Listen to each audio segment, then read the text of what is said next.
Either he's got an angel in his pocket or he knows something I don't be doing that. That's dangerous as hell what that guy is doing.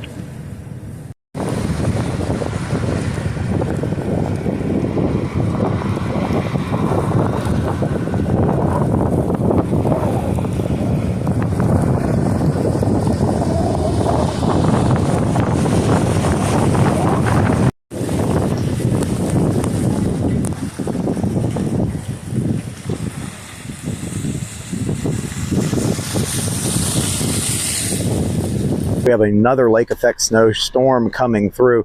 We are directly in the band right now. As you can see, or all around us are these heavy snow conditions, and it's actually lightened up quite a little bit right now.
But I didn't have a chance.